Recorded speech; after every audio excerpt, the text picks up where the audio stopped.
They built a swimming pool on my land, not near it, not across the fence, but right in the middle of ground my family had worked for 3 generations. And for a minute there, standing with a coffee cup halfway to my mouth, I honestly thought I'd lost my mind. Then I saw the sign, bright brass catching the morning sun like it belonged there. And that's when something inside me shifted, slow at first, then sharp as barbed wire. I've never been the kind of man who raises his voice unless it matters. Name's Daniel Carter. Folks around Mason County just call me Dan, and my land sits just south of town, 53 acres of pasture, nothing fancy, just good soil, old fences, and the kind of quiet you can't buy anymore. My granddad, Walter Carter, walked that ground before paved roads even made it out that far. My dad, Henry, patched those fence lines every spring like it was a ritual, and me, well, I just kept it going, same way they did, not because I had to, but because it meant something. That land ain't just dirt, it's memory. It's where I learned to ride, where I buried my first dog, where my dad taught me how to fix a broken hinge with nothing but scrap metal and stubbornness. It's the kind of place that doesn't change much, and that's exactly how I like it. So when I left for 5 days, just a cattle feed convention down in Fort Worth, nothing big, just suppliers, numbers, shaking hands with folks I've known half my life. I didn't think twice about what I was leaving behind. Why would I? You don't expect your land to grow a swimming pool while you're gone. That's not something that crosses your mind. The morning I got back, I woke up before sunrise like always. Habit sticks with you after a few decades. Poured myself some coffee, black, stepped out onto the porch, and everything looked normal at first. Same stretch of pasture, same fence line catching the early light. But then I noticed something off, something that didn't belong, a glint of blue where there should have been dry grass. At first, I figured maybe it was just the light playing tricks, but the longer I looked, the more it settled in my gut. Something was wrong. So I set the cup down, grabbed my hat, and drove the old truck down toward the south field, gravel crunching under the tires like it always had. Except this time, every yard I got closer, that blue spot got bigger, brighter, more real. And then I saw it. Right there, dead center in my pasture, was a full-blown swimming pool. Not some kiddie thing either. I'm talking concrete deck, crystal blue water, lounge chairs laid out like a resort brochure, umbrellas, a metal fence wrapped around it, even a gate with a keypad lock like it was Fort Knox. For a second, I just sat there in the truck, engine running, staring like if I blinked it might disappear. But it didn't. I stepped out slowly, boots hitting the gravel, and walked up to that fence, ran my hand along the metal like I needed to feel it to believe it was real, and then I saw the sign. Willowbrook Estates Community Pool. Residents only. Residents. I actually laughed, not because it was funny, but because it was so damn absurd it didn't make sense any other way. Now, Willowbrook Estates, that's a subdivision that popped up about 2 years back, just north of my property line. Big houses, manicured lawns. HOA rules longer than a grocery receipt. The kind of place where folks move to feel like they're living out in the country without actually understanding what that means. We'd never had issues before. They kept to their side. I kept to mine. At least, I thought we did. Turns out, while I was gone, someone over there decided my land looked like the perfect spot for their little summer project. And instead of asking, or calling, or even checking who owned it, they just built it. Poured concrete. Installed plumbing. Set up furniture. Locked the gate. All without a word. I remember standing there, looking at that water, so clean it reflected the sky back at me, and feeling this strange mix of disbelief and something else, something heavier. Not anger right away. Not yet. More like a quiet kind of insult settling in your chest. Like someone walked into your home while you were gone, rearranged the furniture, and then told you it looked better this way. I paced along that fence for a while, hands on my hips, trying to make sense of it, thinking maybe there had been some kind of mistake, some paperwork mix-up, maybe a survey line got crossed, but deep down, I knew better. This wasn't a mistake. This was entitlement. And the more I stood there, the more that disbelief started to fade, replaced by something steadier, colder. I pulled out my phone, snapped a few pictures, walked the perimeter, took it all in, every chair, every umbrella, every inch of concrete sitting on land that didn't belong to them. And by the time I made it back to the truck, I wasn't laughing anymore. I was thinking. Because here's the thing about folks who grow up working land. You learn patience early. You don't rush decisions. You don't swing before you understand where to hit. And most importantly, you don't let someone think they've taken something from you without reminding them exactly who it belongs to. That night, I didn't call anyone. Didn't drive up to their fancy little entrance. Didn't knock on doors or start shouting. Instead, I sat at my kitchen table, looked out over that same stretch of land, and started planning. Because if they wanted to treat my pasture like their backyard, well, I figured it was only fair I treat their pool like mine. And by morning, I knew exactly how I was going to do it. By the time the sun came up the next morning, I was already out in the barn, not rushing, not angry in that loud, messy kind of way, just steady focused. There's a difference between reacting and deciding, and what I was about to do. That wasn't some spur-of-the-moment tantrum. It was a decision that had been sitting in my chest all night, settling into something solid. I leaned against the stall gate for a minute, watching the herd, 27 head, all healthy, all used to my voice, my whistle, creatures that didn't question fences or property lines. They just went where they were guided. And I remember thinking, maybe that's the simplest way to make a point. No yelling, no arguing. Just let reality walk right into the middle of their little illusion. All right, I muttered, grabbing my hat tighter on my head. Let's go make a statement. Loading cattle takes patience, but that morning, it felt almost effortless, like everything was lining up the way it was supposed to. The trailer creaked and shifted as each animal stepped in, hooves thudding, breath fogging in the cool air, and by the time I latched it shut, the sun had just started breaking over the horizon. I drove slow down toward that pool, same gravel road, same land. Except now it felt different, like something had been claimed without a fight, and I wasn't about to let that stand. When I pulled up alongside that shiny metal fence, the place was quiet. No residents, no kids, no one sipping coffee by the water like they probably imagined when they built it. Just silence, and that perfect, untouched pool sitting there like it belonged. I cut the engine. For a second, I just sat there, hands on the wheel, looking at it, taking it in one last time before things changed. Then I stepped out, walked to the trailer, swung the gate open, and gave a sharp whistle. Now, if you've never seen cattle move with purpose, it's something, there's a weight to it, a kind of slow, unstoppable momentum. One by one, they stepped down, hooves hitting the dirt, noses lifting as they caught the scent of water, and it didn't take long before the first one spotted that pool. Didn't hesitate, just walked straight toward it. I leaned against the fence, arms crossed, watching as the rest followed.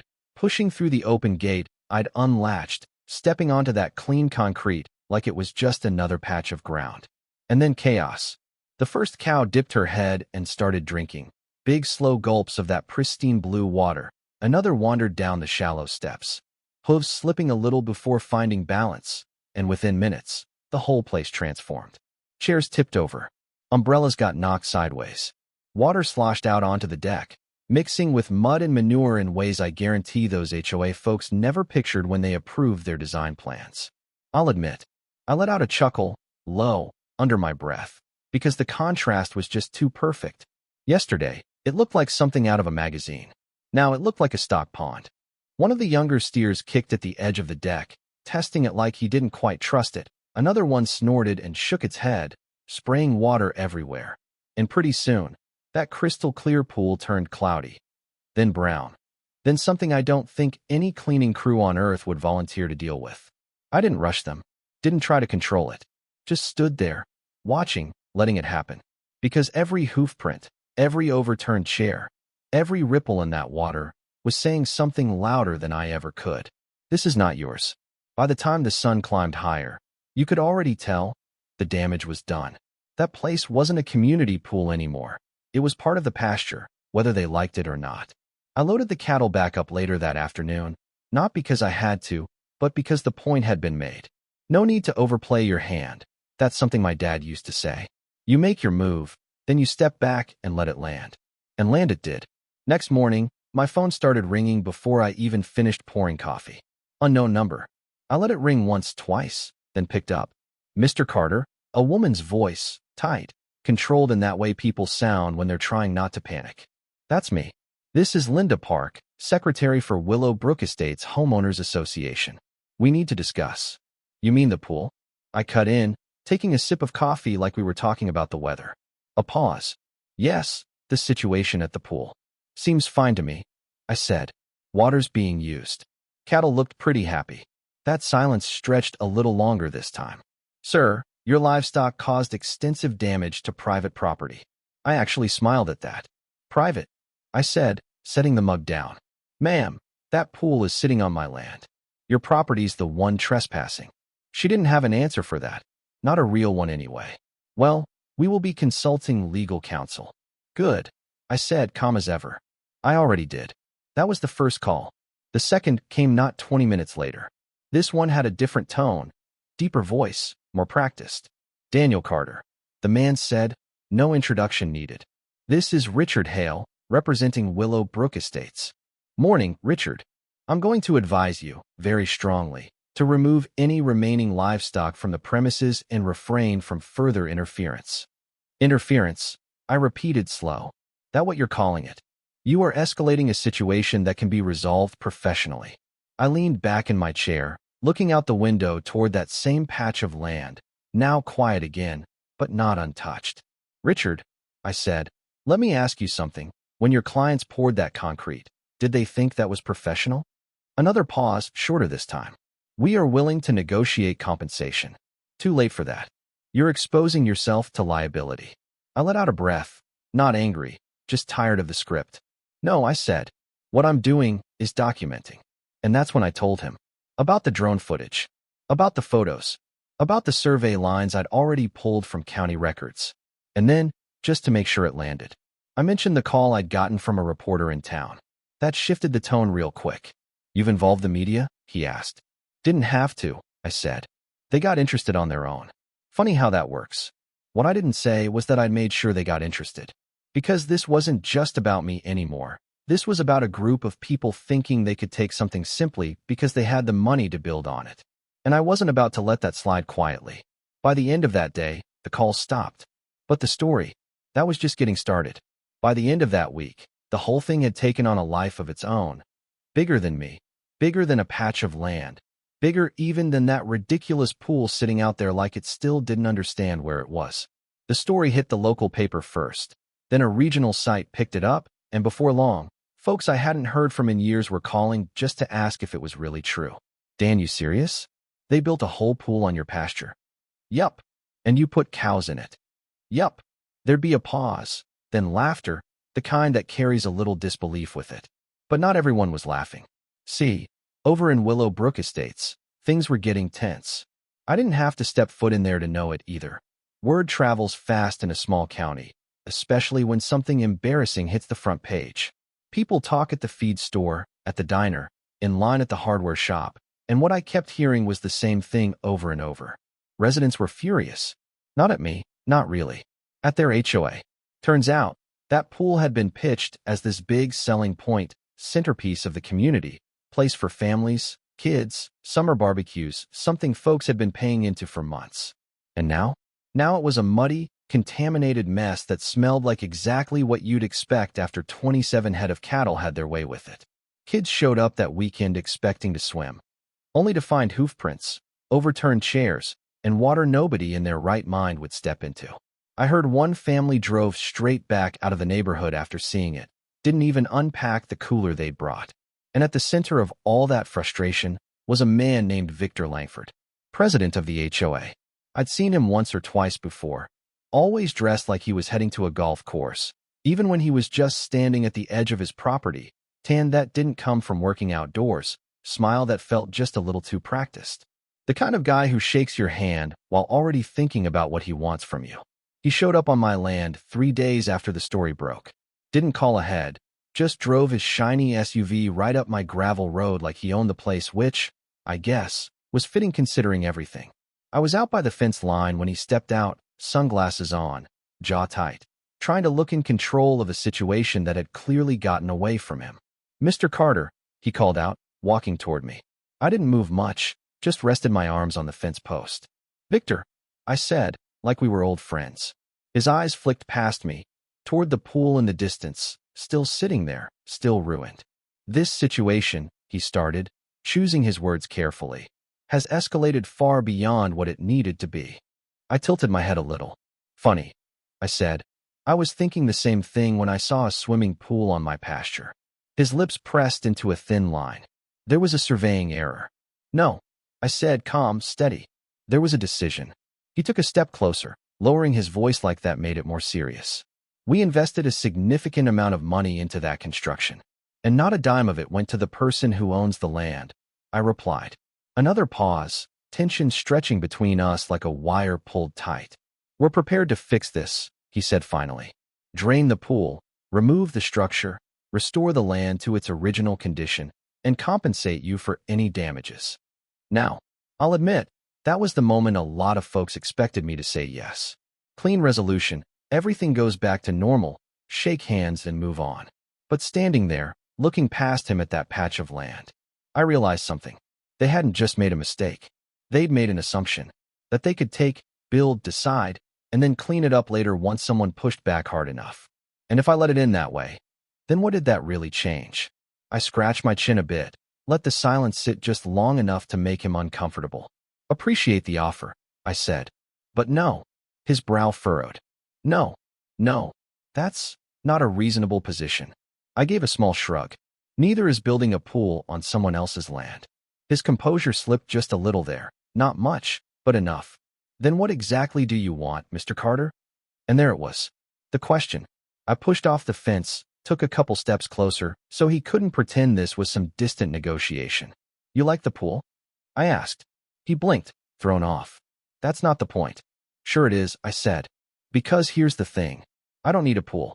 Never wanted one. But you do. Your residents do. I let that hang for a second, watched it click into place behind his eyes. So here's my offer, I continued. You keep it right where it is, don't tear it down, don't move a thing. And in return, he asked, cautious now, you lease the land from me. His jaw tightened again. For how much? I didn't rush the answer. $10,000 a month. The number hit him like a brick. I could see it in the way his shoulders stiffened. That's outrageous. I shook my head slowly. No. What's outrageous is thinking you could build first and ask questions never. We stood there, neither of us speaking for a few seconds, wind moving through the grass, quiet and steady like it had always been. You're putting us in a difficult position, he said finally. I met his gaze, didn't blink. You put yourselves there. Another long pause. And then, just like that, the fight went out of him. Not completely, but enough. We'll need to present this to the board, he muttered. Of course you will, I said. Take your time, but I'll tell you this. Every day that pool sits on my land without an agreement, it's costing you more than money. He knew what I meant. Reputation, pressure, embarrassment, all of it stacking up. He gave a tight nod, turned, and walked back to his SUV without another word. 2 weeks later, they signed. Every line, every condition, locked in. $10,000 a month, automatic transfer, no missed payments. And just like that pool went from being a problem to being one of the easiest pieces of income I've ever had. Now, every summer, I drive past that corner of my land, see families out there, kids laughing, water sparkling like nothing ever happened, and I can't help but smile a little. Because I know something they don't. That place, that pool, that perfect little slice of suburban comfort. It only exists because they forgot one simple thing. You don't take what isn't yours and expect it to stay that way. And every now and then, when I pass by and see that water catching the sunlight just right, I think about those cattle, about how fast things changed. And I wonder, what would happen if one payment didn't come through on time? Because out here, my cows are still thirsty. Now I'm curious what you think. Was I too hard on them? Or did they get exactly what they deserved? If someone built on your land without asking, would you tear it down or make them pay to keep it? Drop your thoughts in the comments. I read more of them than you'd think. And if you've ever dealt with neighbors or HOAs crossing a line, I want to hear those stories too.